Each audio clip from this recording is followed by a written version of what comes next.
16장의 주제는 이스라엘의 전통적인 3대 절기입니다. 1절 이하 오늘 우리가 함께 본 본문은 먼저 유월절을 말씀하는 대목입니다. 유월절은 400년 혹은 430년간 애굽에서 종살이하던 이스라엘이 해방된 날을 기념하며 지키는 유대인들의 최대 절기입니다. 우선 유월절은 아비벌 혹은 아비벌을 니산월이라고도 하죠. 니산월 15일에서 22일까지 7일간 지켰습니다. 아빕이라는 말은 아빕은 봄입니다. 히브리 말로 봄인데 지금 우리 달력으로 하면 3월에서 4월 사이. 그러니까 6월절은 봄에 지키는 겁니다. 아비벌에 지킵니다.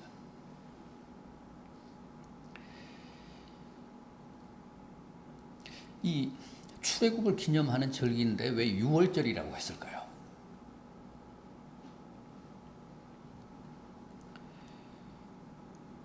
유월이라고 하는 말은 월담이라는 뜻이죠.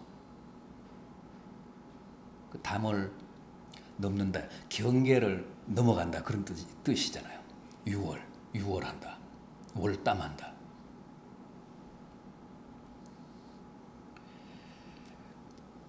유대인들의 출애굽이 언제 이루어졌죠? 어떻게 이루어졌죠? 모세가 바로 앞에 나가서 10가지 재앙을 일으키잖아요. 연출합니다. 뭐 괜히 그렇게 하나님의 권능을 시위한 게 아니고 그 유대인들을 바로가 놔주지 않았기 때문에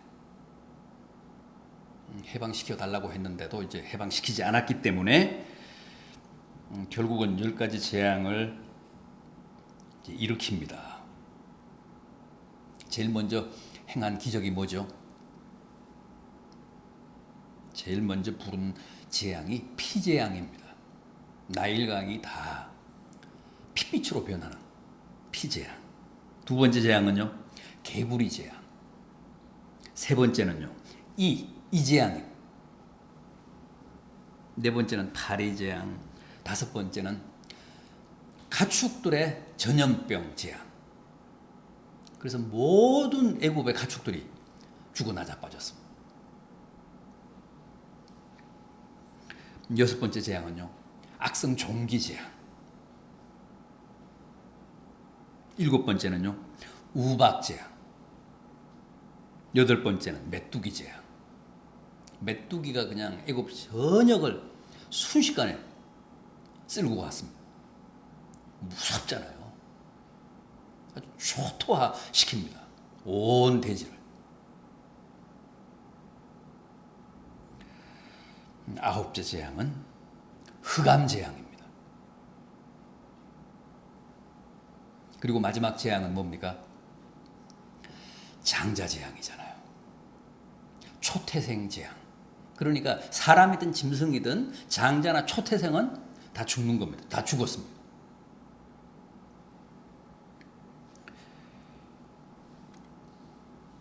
그런데 그 마지막 10번째 재앙, 장자 재앙을 앞두고 하나님이 모세에게 뭐라고 말씀하십니까?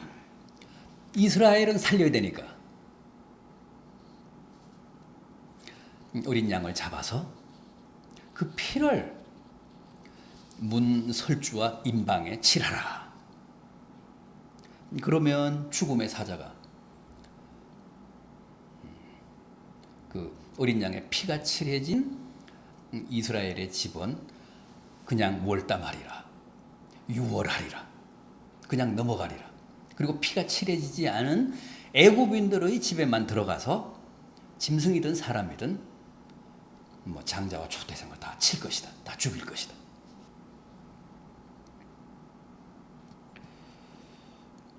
그래서 실제 모세가 그걸 시행하잖아요.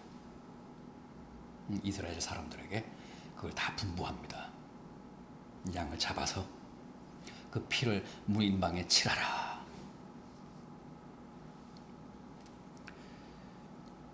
그래서 실제 그 어린 양의 피가 칠해진 이스라엘 집은 죽음의 신이 다 넘어갔습니다.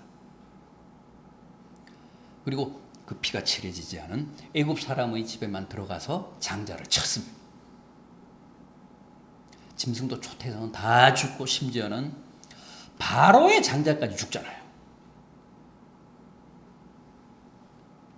더 이상 바로가 버티지 못하고 그 마지막 재앙에 두 손을 듭니다. 이스라엘에 대한, 유대인들에 대한 해방령을 내립니다. 그래서 결국은 출애굽이 성사가 됩니다. 그 출애굽을 기념하며 마지막 그 재앙에 대해 감사하게 하기 위해 유월절이라고 명명을 한 겁니다. 죽음의 신이 이스라엘의 집은 유월했다. 그 마지막 재앙 때문에 바로가 항복하고 이스라엘 백성들을 해방시켰다. 그래서 그 절기를 유월절이라고 명명하게 된 겁니다.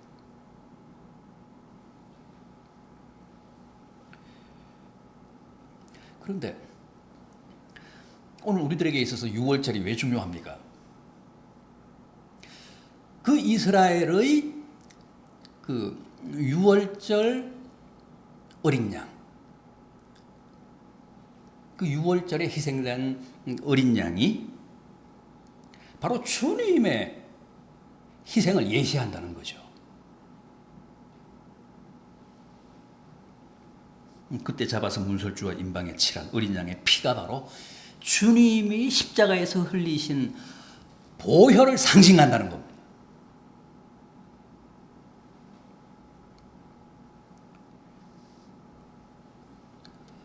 당시 이스라엘이 유월절 어린 양의 피를 문설주와 임방에 칠해서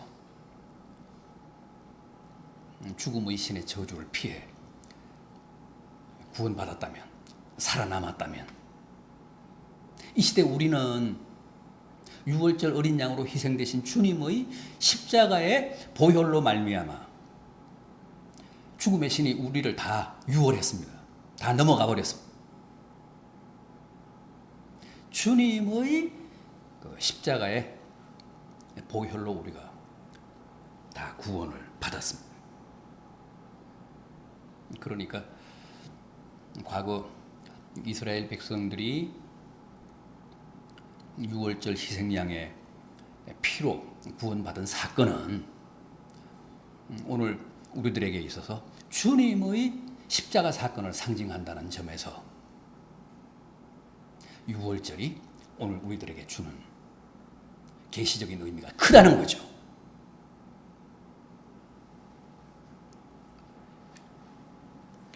여러분, 당시 유대인들은 그들이 선하고 악한 것과는 상관없이 오직 문설주에 그 문인방에 어린 양의 피를 칠했느냐 칠하지 않았느냐로 생사가 결정이 됐습니다. 죽음의 사자가 유대인이냐 뭐 애굽인이냐 뭐 이방인이냐를 따지지 않고 무조건 무엇만 확인했습니까? 그 문인방에 어린 양의 피가 칠해져 있느냐 없느냐, 그걸 기준으로 그 집을 넘어가거나 혹은 들어가서 장자를 치거나 했습니다. 그러니까 구원의 잣대가 유대인이냐 이방인이냐가 아니라 어린 양의 피가 있느냐 없느냐였습니다. 가끔 제가 말씀드립니다마는 당시 어떤 애굽인이 사전에 그런 정보를 알고 자기도 어린 양을 잡아서 자기 집 문설주에 그 피를 칠했다면, 발랐다면 그 애굽인도 틀림없이 구원받았습니다. 죽음의 사자가 그 애굽인의 집도 그냥 넘어갔을 게 확실합니다. 지금 우리도 그렇잖아요. 우리는 분명히 이스라엘 같은 선민이 아닙니다. 또 남보다 우리가 더 착하거나 더 도덕적이지도 않습니다. 그럼에도 우리는 구원받았습니다. 이유가 뭘까요? 오직 하나입니다. 유월절 어린 양으로 희생되신 주님의 보혈을 문인방과 문설주에 칠한 이 교회에서 살고 있기 때문입니다. 또 우리 예수를 믿는 가정에서 살고 있기 때문입니다.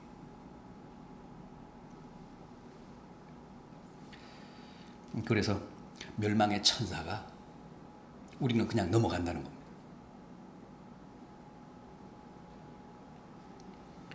그래서 성경은 주님을 유월절 어린 양이라고 합니다. 주님이 십자가에서 흘리신 보혈을 유월절 희생양의 피라고 합니다. 특히 바울의 구원론에서는 그 점이 강조됩니다. 이제 죽고 사는 것이 유월절 어린 양의 피에 달렸습니다. 누구든 유월절 어린 양의 피를 그 문설주와 인방에 칠하면 삽니다. 그 집은 죽음의 사자가 그냥 넘어갑니다. 그 집에 들어가서 장자를 치지 않습니다.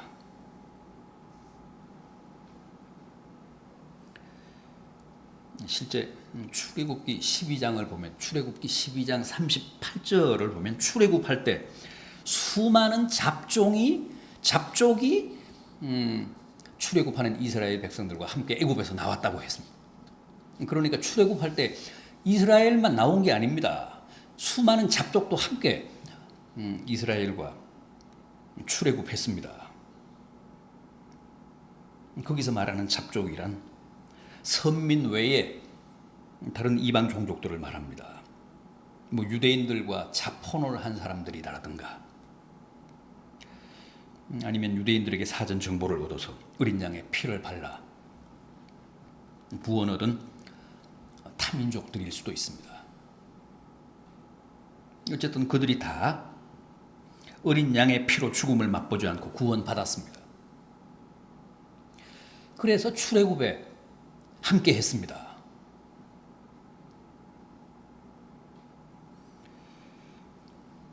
지금도 마찬가지입니다. 어느 민족이든 어린 양의 피, 십자가에서 흘리신 주님의 보혈을 그 문설주에 바르면 그 피를 보고 죽음의 사자가 그 집을 넘어갑니다.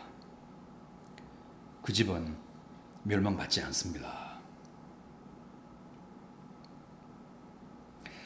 유월절을 무교절이라고도 하죠. 유월절을 무교절이라고도 합니다. 무교절이라는 말은 무슨 뜻입니까?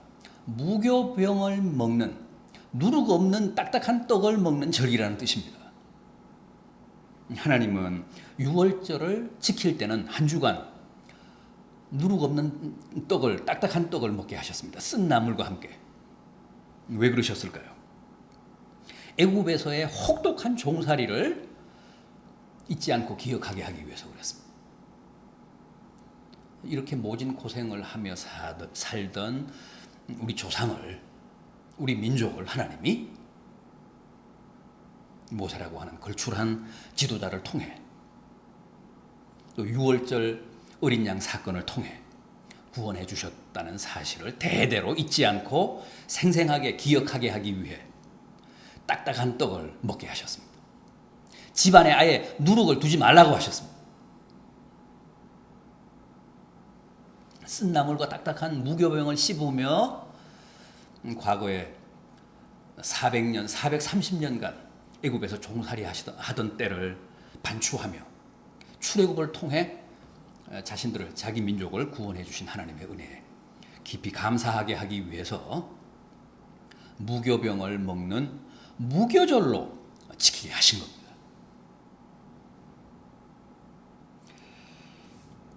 그런데 지금 우리는 6월절 지킵니까? 안 지킵니까? 이스라엘의 3대 절기 중에 다른 절기는 지키잖아요. 오순절 지키지 않습니까? 그 초실절 지키잖아요. 맥주감사절 지키지 않습니까? 우리가 얼마 전에 지켰잖아요. 또 추수감사절, 초막절도 지키잖아요. 그런데 3대 절기 중에 최대 절기인 6월절은 안 지킵니다. 그 이유가 뭘까요? 복음서를 보면 주님도 6월절을 지키셨습니다. 무려 3번이나 지키셨습니다. 우리가 주님의 공생애를 3년이라고 설정을 하잖아요. 확정을 하는데 그 주님의 공생애를 3년이라고 하는 이유도 요한복음을 보면 주님이 3번 6월절을 지키시기 때문에 3년이라고 확정을 하는 겁니다.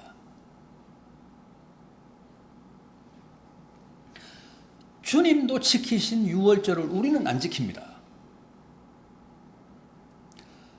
주님의 최후의 만찬, 그게 뭡니까? 사실은 6월절 만찬이잖아요. 제자들과 함께 마지막으로 6월절 만찬을 드신 게 최후의 만찬입니다. 그래서 안상홍 집단인 하나님의 교회에서는 이걸로 기성교회를 굉장히 공격합니다. 왜 개신교나 가톨릭은 6월절을 안 지키는가? 주님도 지키신 6월절을 왜 안 지키는가? 그러면서 맥추절이며 추수감사절은 왜 지키는가?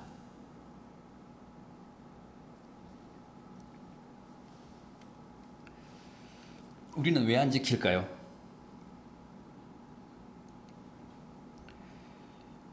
음, 6월절은 아까도 말씀을 드렸다시피 후에 있을 주님의 십자가 사건의 예시였기 때문에 이제는 십자가 사건을 기리면 된다는 거죠.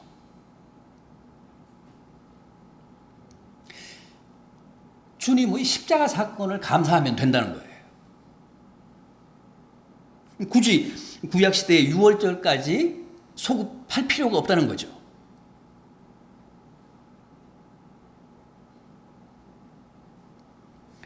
유월절을 기념하는 것은 십자가 이전까지라는 겁니다. 십자가는 6월절의 완성입니다.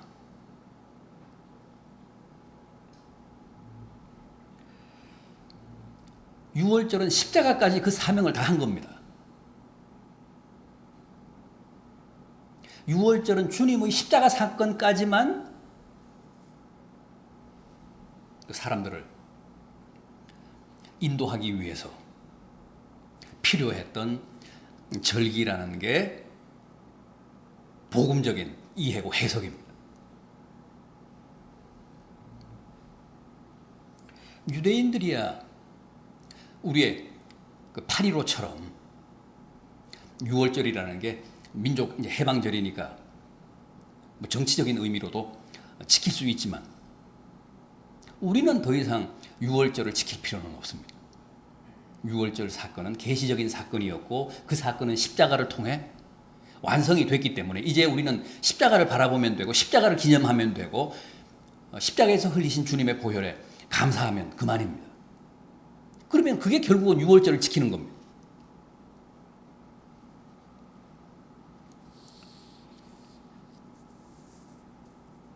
유월절 어린 양의 그 희생, 그것이 이제 주님의 십자가 사건으로 치환이 됐습니다.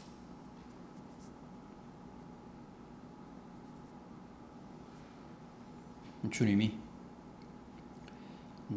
그 최후의 유월절 만찬 석상에서 제정하신 성찬식이 유월절 만찬을 대신하는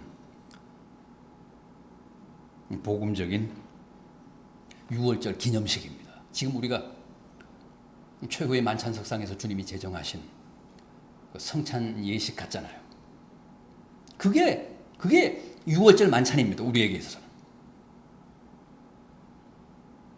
그걸로 족합니다. 그게 유월절을 복음적으로 재해석해서 지키는 겁니다.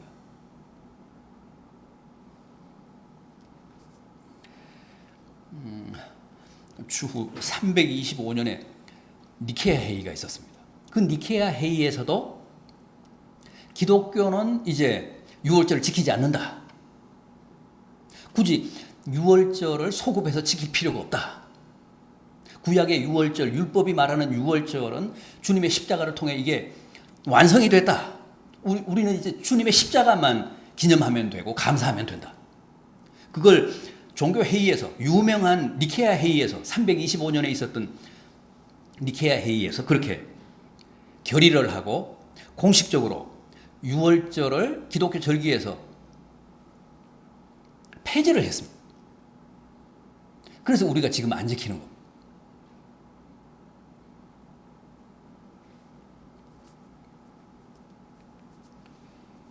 이제는 유월절 희생양의 피가 아니라 주님이 십자가에서 흘리신 보혈을 기리고 감사하는 게 복음적입니다.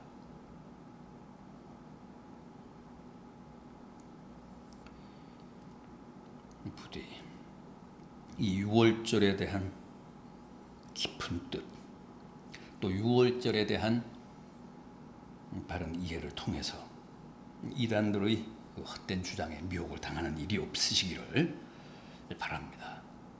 그리고 유월절은 십자가를 상징하기 때문에 십자가에 달려서 그 보혈을 흘리신 주님의 그 희생을 상징하기 때문에, 예시하기 때문에 대단히 우리에게 큰 의미를 주는 절기고, 우리가 잊지 않고 두고두고 마음에 새기면서 늘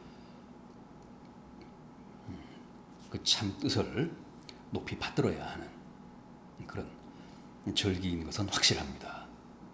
유월절을 생각하면서, 유월절의 그 희생양을 생각하면서 주님의 보혈을 늘 기억하며 감사하는 복된 성도들 되시기를 진심으로 기원합니다.